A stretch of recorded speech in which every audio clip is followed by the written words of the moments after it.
Los planes de desarrollo, Manolo, hay un punto central que hay que enfatizar.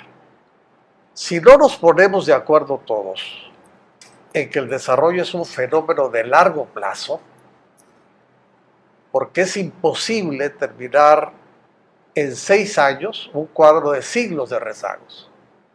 Va a ser muy difícil que podamos avanzar. Se requieren políticas de Estado que por definición son transeccionales. Y este impedimento está en el corazón mismo del sistema político mexicano. El sucesor niega el pasado, asesina el pasado, estigmatiza el pasado y reinventa la entidad y al mismo país cada 6 años. Entonces ahí tenemos, ese es un retroceso. Por eso tenemos que entender, todos nosotros, todas las fuerzas políticas, sociales, organizadas, sindicatos empresariales, etcétera, productores, con una gran convocatoria para formular, elaborar un plan de desarrollo de cara a la sociedad, como en su momento se hizo en España, Manolo. Se comprometieron todos los partidos políticos a dar prioridades para el desarrollo del país. ¿Qué es lo que se debiera de hacer aquí? Necesitamos una nueva visión de gobierno, necesitamos proyecto, necesitamos, por ejemplo, miraba yo en este modelo de desarrollo inclusivo y en el Plan Estatal de Desarrollo, que quiero decirte, son tantas cosas que me vienen a la mente con estos cuestionamientos y preguntas. El Plan Estatal de Desarrollo fue un plan precioso que se elaboró en la campaña de Rutilio Escandón, ya como gobernador electo. Participaron, fíjense ustedes, 13 instituciones públicas de educación superior, Basel, Cositech. Fueron 347 académicos, muchos de ellos especialistas en planeación. Se hicieron 5 foros regionales presenciales. Se tuvieron más de 9.200 propuestas. Participaron más de 4.300 chiapanecos. Y además se abrió un sitio online en español y en 4 lenguas indígenas. Precioso, se formuló, se elaboró, salieron ejes estratégicos, entre los cuales estaba, por ejemplo, innovación, investigación científica, desarrollo tecnológico, desarrollo económico y competitividad. Aquí me detengo un poquito porque... Competitividad y productividad. Ahí voy. Son diferentes. Jacques Attali, asesor de Mitterrand, y que fue presidente del Banco de Reconstrucción Europea, hablando del Plan Marshall, decía, fíjese hasta dónde llevaba las cosas, que la competitividad, la libertad de un país es su competitividad. Y la competitividad gravita sobre un supuesto central, que es el valor agregado. Yo añado lo que acabas de decir, la productividad. La productividad que, como decía el premio Nobel Paul Krugman, no lo es todo, cierto, pero en el largo plazo lo es casi todo. Y cuando hablo de productividad, no solo me refiero a la productividad del trabajo, me estoy refiriendo a la productividad de todos los factores de la producción. Estoy incluyendo a capital, estoy incluyendo tecnología. Eso tenemos que entender. ¿Educación? Por supuesto, educación. Incluir la educación. Ese es un problema de Enoch aquí, que es especialista en economía naranja. Nos va a decir el estudio de Harvard. Sí, el de Hausmann, que traen ustedes mucho. Hausmann, el modelo, ¿no? Sí, el modelo dice que hay que inyectar... le llaman ustedes complejidad económica, ¿no? Así es. Sí, es valor un tema. Y sin embargo, si lo vemos a nivel de plan, sí está en el plan, sí están por lo menos los fundamentos, pero pues en la realidad es totalmente diferente. Tenemos un tema de un muy bonito documento, muy académico, un documento muy profesional y muy real, pero pues en la realidad los números no dan con lo que van, ¿no? Se hablan de muchos factores, nos tocó una pandemia, pero sin embargo el desarrollo no hemos detonado. ¿Por qué no viene una cervecera a ponerse al lado de las presas que tenemos, donde hay toda el agua que necesita? ¿Por qué no hay infraestructura? Sí, porque no hay mano de obra, porque no hay comunicaciones. O sea, el otro día lo comentábamos con gente en la Ciudad de México y pues se van a otros lados porque no es.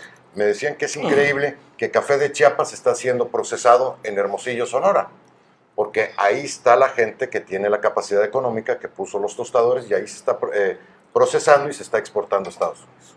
De ese tamaño es el tema, ¿no? ¿Cuántos kilómetros tienen que llegar para poderle meter un agregado a los productos chapanecos? Estaba leyendo un dato que actualmente ya el café no es el primer producto, es en cantidad de dinero, es el plátano, lo que más le deja a Chiapas. Es un dato de gobierno actualizado.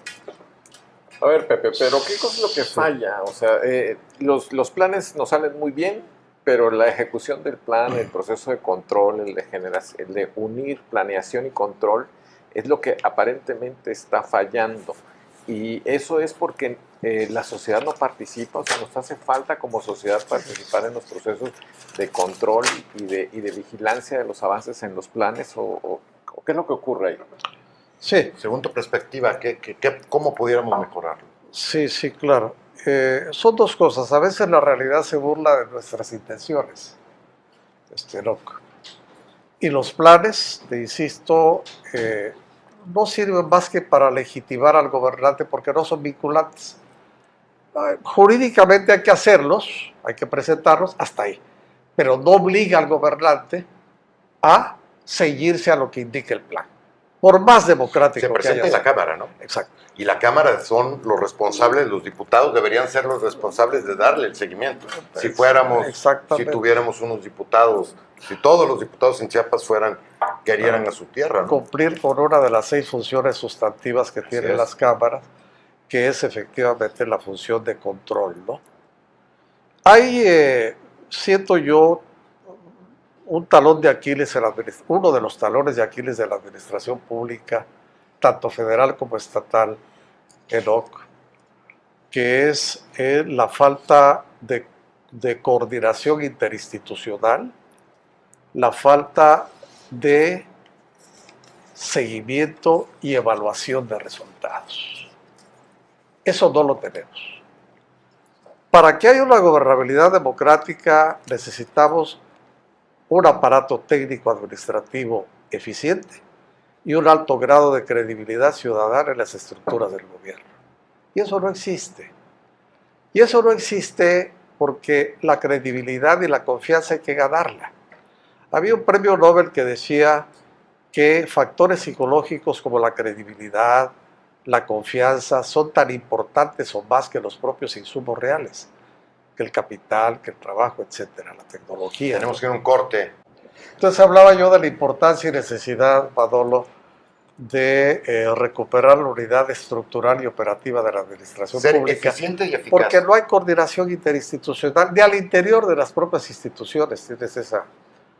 Cada dependencia jala por su lado y no van de conformidad con un plan, con una estrategia de desarrollo, en nuestro caso de carácter regional, para poder superar esto, ¿no?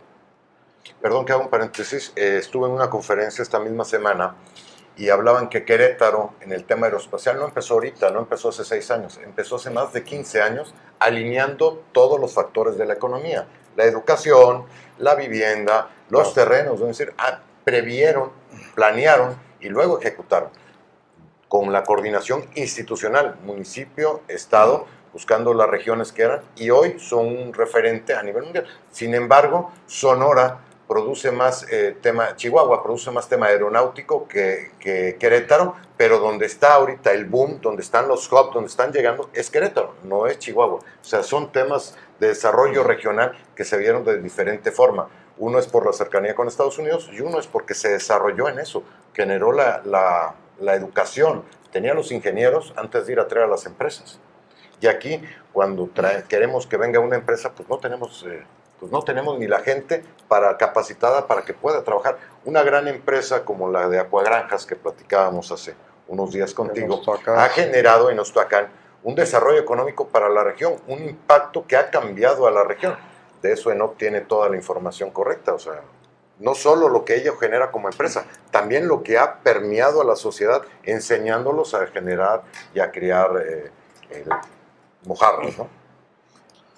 Adelante, Pepe. Ahorita que hablas, Manolo, de Guanajuato y estados exitosos del norte y el centro del país, Di la revolución, di el porfiriato, di el desarrollo estabilizador, di el populismo, di el neoliberalismo, di la 4T, han logrado acercarnos mínimamente al estatus de las entidades del centro del país. Ya no digamos del norte, ¿no? Del centro del país. Y esa pregunta nos ha taladrado a todos, desde que teníamos, en mi caso, desde que estábamos allá en la Facultad de Economía, de por qué Chiapas no ha levantado, no ha desarrollado, ¿no?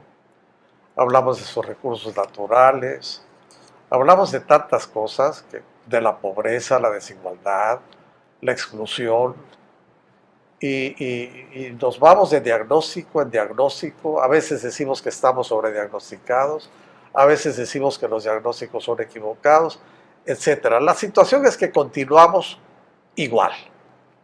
Y continuamos igual. Yo creo que hay un factor que es muy importante, que es la educación. Totalmente. La educación, pero no cualquier tipo de educación. Requerimos una educación de excelencia y una educación que troque en capacitación enfocada a cubrir lagunas tecnológicas precisas. Eso es muy importante. Y también tenerlo como dogma. En alguna ocasión te lo dije, Manolo. Hay que fortalecer capacidades para ampliar oportunidades. Esto es importante. El subdesarrollo material va precedido del subdesarrollo intelectual. ¿Qué es lo que está pasando actualmente? Por desgracia, hay en los jóvenes, yo le llamo una especie de nihilismo existencial. ¿Qué ocurre? Los estudios no tienen valor de cambio, de inserción social, de ascenso social, de movilidad social vertical. No les significa para ellos una salida a sus problemas económicos. De ahí que muchos jóvenes se estén convirtiendo. Marx hablaba del ejército industrial de reserva, y aquí en este caso es el ejército, pero de la delincuencia, desgraciadamente en muchos casos. Esa es la salida que han tenido estos jóvenes, por desgracia. La OCDE 2019, ¿qué nos dice? En México, 665,000 jóvenes, datos del 2019, preciso, jóvenes entre 15 y 29 años que no tienen trabajo. Buscan trabajo y no lo encuentran. En esta franja, el desempleo es 3 veces mayor que población adulta. Y pregúntame, los que tienen trabajo, ¿dónde lo tienen? Hablemos de la informalidad y cuánto están ganando. Pues en Chiapas traemos más del 75% del empleo en informalidad. Es informal. Datos más, de números más, números menos. Tenemos 2.5 millones de población económicamente activa y traemos 240,000 empleos formales. O sea, el 10% de los que trabajan solo están informales. O sea, todo es informalidad. Exactamente. El sábado pasado en Coparmex recibimos la visita de representantes de la Oficina de Cooperación Internacional Alemana, quienes venían a hacer a Chiapas una evaluación de la aplicación del modelo alemán de educación dual. Ahora le llaman sistema de educación dual. Y una de las propuestas que le hicimos fundamentalmente es centrarnos en 2 áreas particulares, en 2 áreas de conocimiento particulares enfocadas a que los chicos tengan empleo. Una, el desarrollo de software, es decir, las tecnologías de información como un vehículo en el que el modelo se aplique a distancia, es decir, no con las empresas locales, sino con las empresas que existen en el mundo. Y la segunda es el área de salud pública, el área de salud en general, en el sentido de capacitar a la gente y darles empleo. En Alemania, por ejemplo, hay un déficit de enfermeros y de médicos que fácilmente, si capacitamos a la gente, pueden ir a trabajar a Alemania. Y una tercera reflexión en ese sentido es que en Chiapas no tenemos ya tiempo. Estamos en una urgencia porque desde nuestra perspectiva esto va a explotar. O sea, necesitamos darle trabajo a la gente, darle expectativa, darle la posibilidad de esa movilidad social y de ese empleo productivo bien remunerado hacia adelante. ¿Qué opinas, Carlos? Fíjate, a ver, coincidimos. La educación es la fórmula más barata para salir del subdesarrollo. Estamos de acuerdo, ¿no? Tal vez la más lenta, pero es la más eficiente. La más eficiente, definitivamente. ¿Qué papel juega el gobierno en este planteamiento que estás haciendo, no? Bueno, las instituciones educativas que son la contraparte, en Sí. este caso en Chiapas se aplicó en el Sí, CONALEP, Chiapas. no tuve finalmente la retroalimentación de qué fue lo que ocurrió, pero no abren los espacios. O sea, lo que yo percibí por parte Esto de es. la gente es que ni siquiera los directores de los subsistemas de educación medio superior quieren abrir las puertas para platicar sobre este asunto. Es inconcebible cuando pues, nos vienen a ayudar. ¿Sí?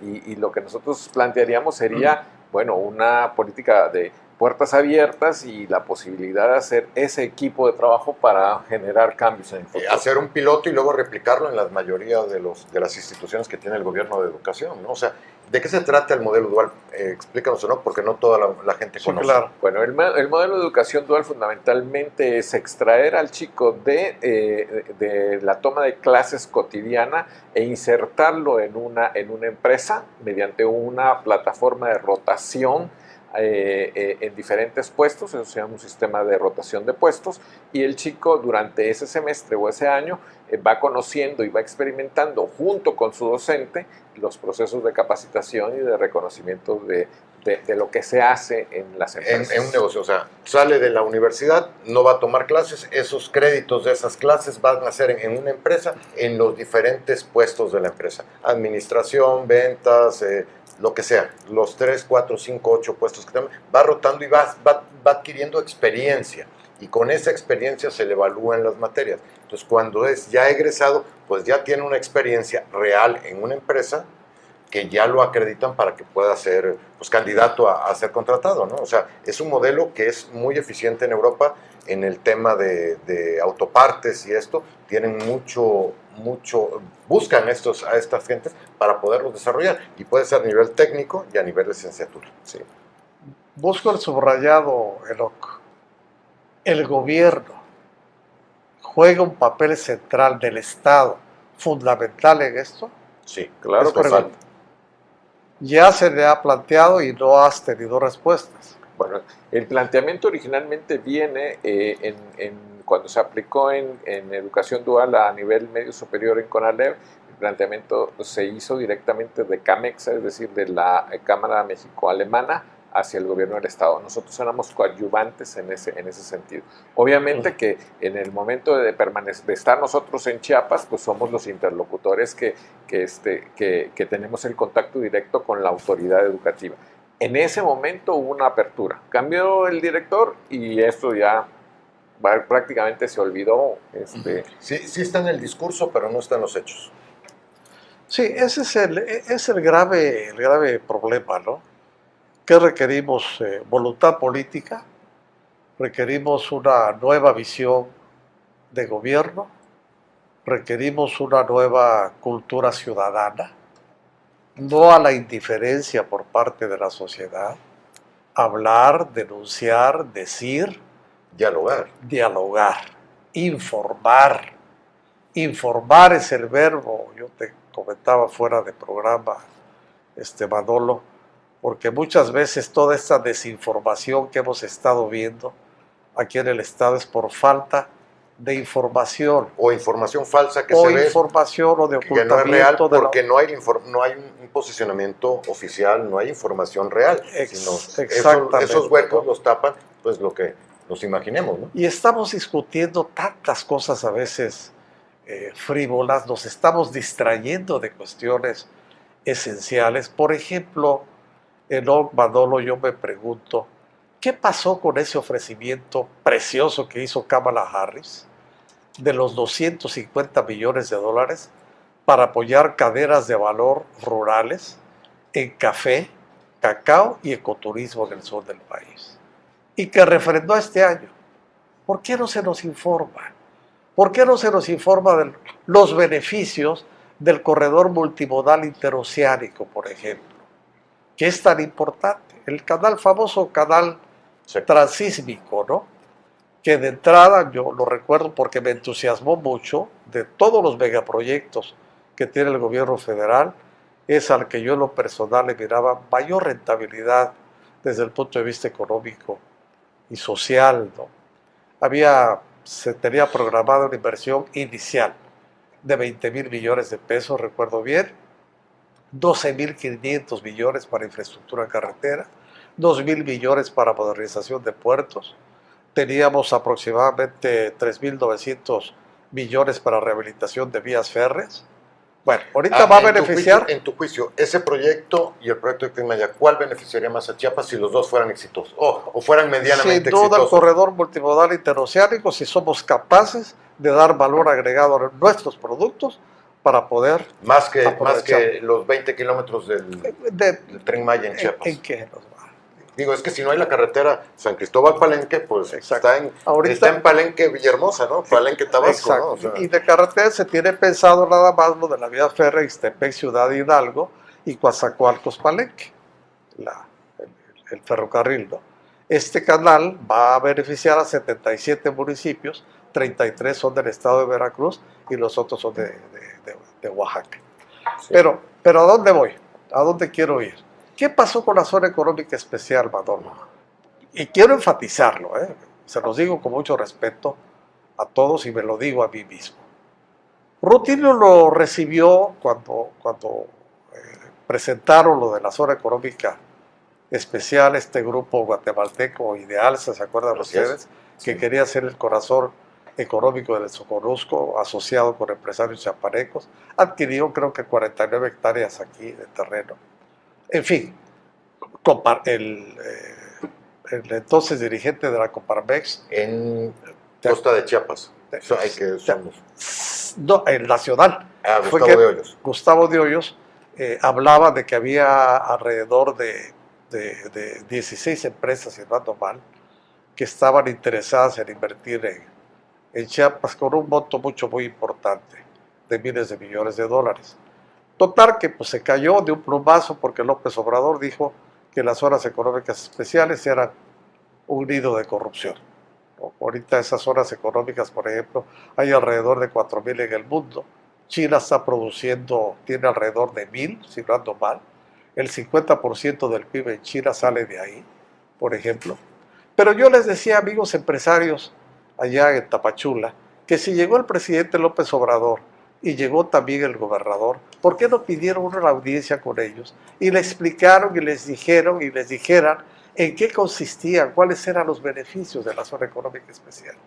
Estamos hablando de las zonas especiales económicas. Ahí habían 500 hectáreas. ¿Dónde quedaron esas hectáreas? O sea, sí se compró, sí las tenía el fideicomiso o este instituto que se había creado para las zonas especiales. Era un detonante para la zona del Soconusco. ¿Dónde quedaron? Hasta donde tenemos información. Ahí hay una situación que se dio durante la pandemia.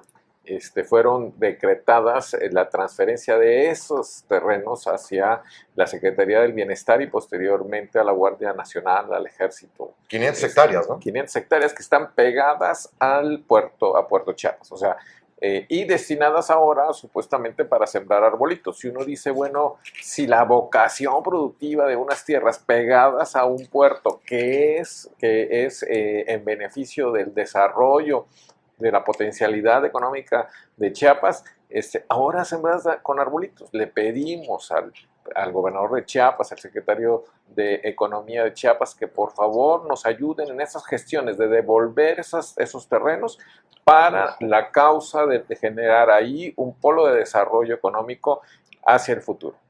Y bueno, y si quieren sembrar arbolitos, tenemos la selva, que la Candona, que hay que sembrarle muchísimos. Que hagan un intercambio con la Sedena, que ellos consigan las hectáreas en la zona de la selva y lo permuten, porque estos son estratégicos. Estos terrenos son los que están al lado, no hay otros. No es un tema de se quieren esos, no, son los que están al lado del puerto y son los estratégicos para poder desarrollar. Sin esos terrenos, el puerto va a seguir siendo lo mismo.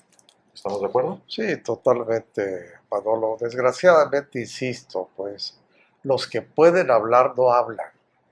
Bueno, nosotros aquí estamos en esta mesa platicando ante una audiencia. Por supuesto, digamos los beneficiarios directos de las regiones que pudieran alzar su voz, pudieran hacer valer su voz con argumentos, con razones de cuántos beneficios para la región, para la zona, asumir como una causa propia, no con indiferencia, este tipo de cuestiones, ¿no?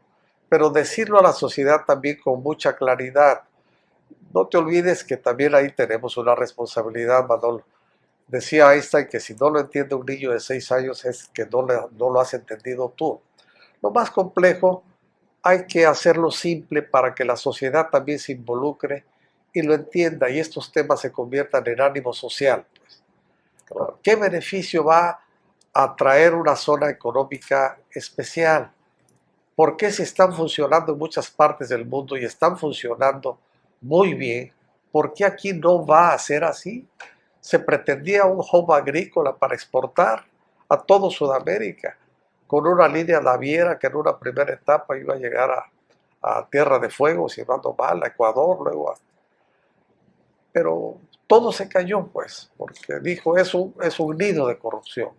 Yo quiero hacer una invitación pertinente, dada las condiciones de la conversación en este momento, a nuestro presidente de Coparmex Costa Chiapas a que nos visite en este programa, invitarlo a que nos explique la situación de Puerto Chiapas y que generemos en conjunto una estrategia para pues, avanzar en la recuperación de esos terrenos.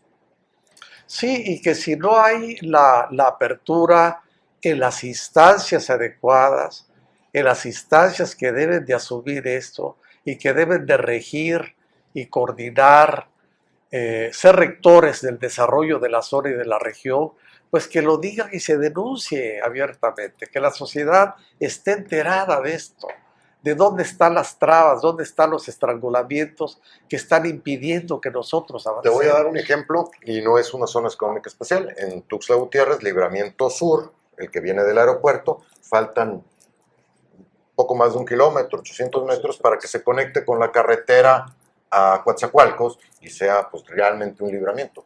Llevamos 4 años y no pueden ponerse de acuerdo las autoridades entre ellas mismas, y es tema federal, para poder acabar estos 800 metros y que realmente desde la salida de Coatzacoalcos a la autopista puedan salir hasta Chiapa de Corzo, ¿no? Dando un libramiento. Sí. O sea, es un tema de falta de coordinación.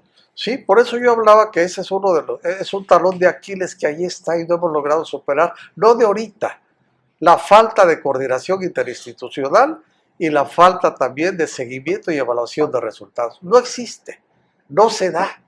Por eso hay que recuperar esa unidad estructural y operativa de la administración pública de la que hablábamos. ¿Crees Y que que es no un existe. tema en específico del sureste? Porque pues los vemos en los estados del norte que están pues, altamente tecnificados, altamente desarrollados. Incluso la administración pública es mucho más pequeña en términos de secretarías Claro. y en términos tienen más funciones, pero son menos secretarías, menos secretarios. Sí, sí, definitivamente. Claro, hay una cultura política diferente, hay un grado de participación de la gente mayor.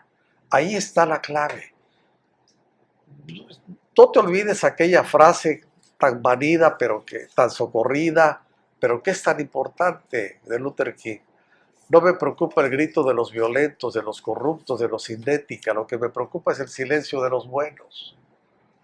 Entonces, tenemos que decir las cosas, tenemos que hablarlas, tenemos que encararlas sin temor a represalias. ¿Sí? Eso es lo importante, ¿no? Si te van a mandar al Para SAT tener la lengua larga hay que tener la cola y corta. exacto, Muchos no la tienen y no pueden alzar la y no voz. pueden, exactamente. Ese es uno de los grandes problemas que tenemos. O están coludidos en ciertas cosas y no No les hay conviene decir. colusión, desgraciadamente. Pero lo estamos viendo ahorita con todo lo que está pasando con el asunto del PRI, de Alito, de las reformas en el Congreso. Son pocos los que hablan, ¿no? Votos contrarios a lo que dice la Constitución, por desgracia, pues. ¿Por qué? Pues hay una cola larga ahí. Tenemos la invitación a este espacio, te comentamos, a los secretarios. Hemos invitado secretarios de Economía, secretarios de Agricultura, de Turismo, de muchas secretarías. Los hemos invitado a que vengan a dialogar con nosotros pues, para presentarle nuestras ideas, lo que pensamos. Estamos en espera, creemos que sí van a acceder. El secretario de Hacienda se le ha invitado por escrito. Próximamente vamos a presentar en este programa los oficios, porque creo que el diálogo es el primero, pero el diálogo es no nada más hablar nosotros, sino tener una comunicación para poder llegar a entendernos en los puntos que no nos entendemos, pues dejarlos fuera, pero entender en los puntos que sí estamos, que sí coincidimos y podemos trabajar para que estos 600, 700 días que faltan de esta administración, 700 y pico de días, pues haya resultados más tangibles a la sociedad, tengamos los resultados de desarrollo económico, que Chiapas ya no esté abajo, sino crezca con la velocidad que requiere que se generen los empleos. Y el problema es que esto es una olla de presión, no se generan los empleos sin embargo la sociedad va creciendo, la población va creciendo y no se están generando en Chiapas los empleos que se necesitan. ¿Qué está pasando? ¿Están emigrando o están haciendo otras cosas que no están dentro Sí, de la desgraciadamente. ¿Cuánto aportábamos durante décadas, Manolo, al PIB nacional Chiapas? Estábamos aproximadamente en 1.7 en promedio, ¿no? Sí, más o menos. Ahorita estaremos en 1.2, 1.3. Estamos bajando la participación a nivel nacional. Fíjate, qué terrible, pues. No solo no avanzamos, seguimos retrocediendo. El café, que era el principal ingreso del Estado, hoy ya es el segundo, y de tener alrededor de 700 millones de dólares en la época de los 90s, 80s, hoy está alrededor de 400 millones, 300 millones, lo que ingresa del exterior. Y todo va en café verde que no tiene valor agregado. Exactamente. Entonces sí, hay que empezar por esa invitación, ver cuál es la concepción del desarrollo, de los factores estratégicos del desarrollo por parte del gobierno del Estado, y ahí irnos todos, con todas las voces sumarnos, ¿no? Pues Decía, la prueba de una inteligencia superior es saber que las cosas no tienen remedio y sin embargo mantenerse decidido a cambiarlas. Pero nosotros todavía tenemos remedio. Sí, nosotros todavía estamos. Todavía tenemos remedio, yo creo que sí. Gracias. Pues agradecemos por mucho, tiempo. muchas gracias a todos los que nos ven. En redes estamos, en la página de Megacable, en la página de Coparmex. Denle like, compartan. Nos interesa mucho su opinión ahí en redes sociales. Muchas gracias, que te pasen un bonito sábado. Gracias, Pepe. Muchas gracias a ustedes, muchas gracias.